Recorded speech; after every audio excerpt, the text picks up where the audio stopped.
All right, now let's look at control of respiration. So let's look at the neuromechanisms for this. So we're going to start off in the medullary respiratory centers. So these are in the medulla oblongata, and we have two areas in our medulla oblongata that are going to help control respiration. One is the dorsal respiratory group, shown here. And the dorsal respiratory group generates the basic respiratory rhythm.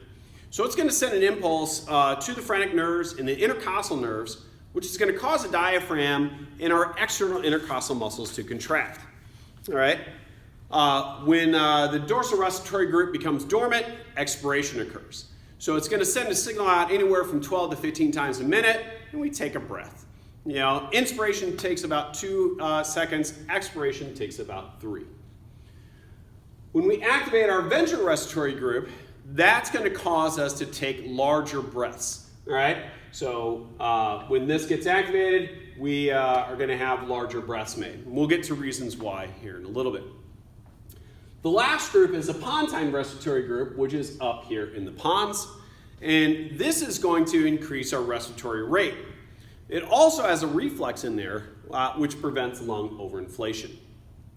So now let's look at factors influencing breathing rate and depth. So some of these are chemical factors. So if we go to the next picture here. So we have chemo receptors actually in our medulla that are going to sense blood concentrations of carbon dioxide and hydrogen ions. So as I already mentioned, those two things are kind of tied. If our carbon dioxide levels go up, our carbonic acid levels go up, so our hydrogen ion concentrations go up. So if we have an increase in either, this is going to cause an increase in both our breathing rates and our depth of breathing, so we can exhale out more carbon dioxide. One situation that can arise is hyperventilation. This is an increase in the depth and rate of breathing. So if we, what this leads to though, so if you are having deeper breaths and more of them, you're going to exhale a lot more carbon dioxide. So you're going to decrease carbon dioxide levels in your blood, which is going to increase the blood pH. Your basicity of the blood increases. So this is going to cause the cerebral blood vessels to constrict because they want to deal with that alkalinity or basicity. They reduce flow to our brain. And if we have less flow of blood to our brain, we get less oxygen to our brain, and so we're going to be dizzy or we're going to faint. And that's what can actually happen in hyperventilation. So an old method for dealing with hyperventilation was having people breathe into bags, but that's actually can be bad because you don't know when their blood pH resumes back to normal. All right, so you can actually inhale too much carbon dioxide through that. So we generally don't try to make people do that anymore. We generally just try to make them, try to get them to calm down. Next, we have chemoreceptors in our aorta. So we see them here, also in our carotid body there. These are going to sense oxygen levels in the blood. So if we have low oxygen levels in the blood, we're going to increase our breathing, just like what we talked about before. Next is pulmonary irritant reflexes. So, well, this isn't that showing that, but if we have excess mucus, dust, and debris in our lungs, it's going to cause a reflex for bronchial constriction. If it occurs in our trachea or bronchi, we're going to cough. If it's in our nasal cavity, we're going to sneeze. Next, we have an inflation reflex.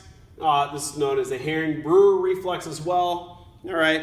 So here, these are stretch receptors, and they're triggered during inspiration.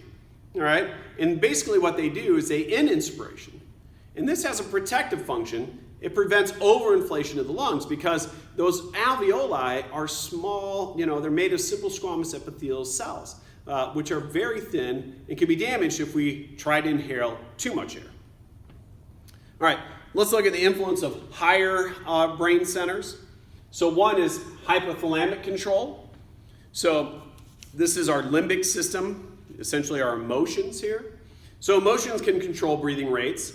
Some people hold their breath when they're angry, you gasp when you're startled, laughing, crying, stuff like that.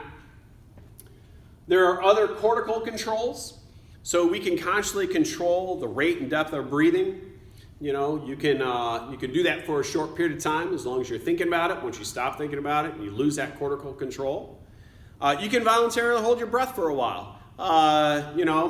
you're essentially bypassing your medullary centers, but eventually you're going to have the urge to take a breath, and if you don't, you'll pass out. Okay. Now there's other controls here. We talked about with emotions, pain, can increase breathing and so on. Exercise can have an effect by lowering your oxygen levels, increasing carbon dioxide levels, so that's why we increase our respiratory rate there as well.